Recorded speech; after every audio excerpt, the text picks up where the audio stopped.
Yan. Sa halagang 5,968,000, ito na yung makuha mo. Okay? Tapos, 20,000 lang yung reservation niya, and yung DP niya is 576,000 or 10% lang nung total price niya.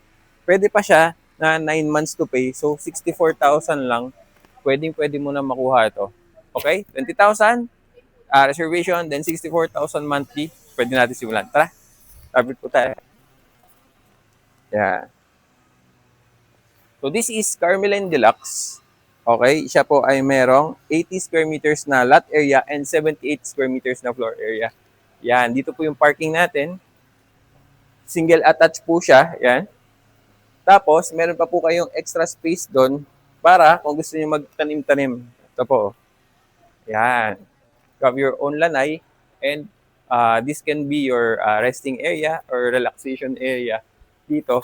Yan mo, napaka-ano po niya, relaxing ng ambience dito sa side na to. No? Malamig po siya dito sa ating lanay. Yan. Dito naman po tayo. Pasok na po tayo sa ating house.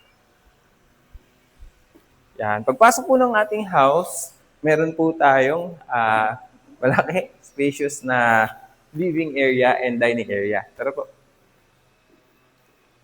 We also have our utility area here sa ilalim ng floor. Saan mo pwedeng ilagay yung mga panlinis. Yan. And naka-tiles na po siya. 'Di ba? Gamit na lang yung ililipat mo dito. So, pati po yung ating stairs, naka-tiles na rin. And wait, there's more. Dito po ang ating kitchen area. Yan. Ito nyo naman, naka-tiles na rin yung ating kitchen countertop. Yan. Dito din, naka-tiles din siya para may palettes and design siya dito.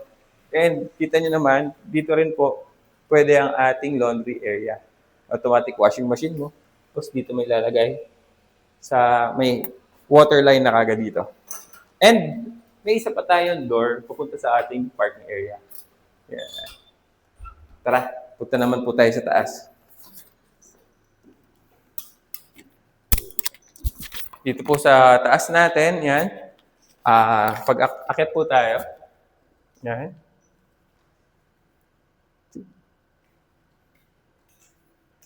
Yan. Ito po ang ating second floor. We have 3 bedrooms pa rin po. Ayan, we have 3 bedrooms po dito.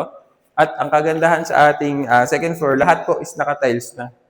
And tingnan nyo naman po, ito ang ating common toilet and bath. Ang ating first bedroom. Yan. And ang ating second bedroom. And what's upgraded now sa Amia Rosa is naka-concrete partitions na po siya. Yan, concrete na yung partitions natin. And this will be our master's bedroom. Yan. Ang wide po niya, no? Lalo sa actual, wide po siya. Hanggang doon may space. Meron na rin po tayong nakaabang for ating window type na aircon. And meron din po tayo ng sariling toilet and bath sa ating master's area. Yan. And dito po, andito po ang ating laging ating gate sa ating balcony. And this will be our balcony.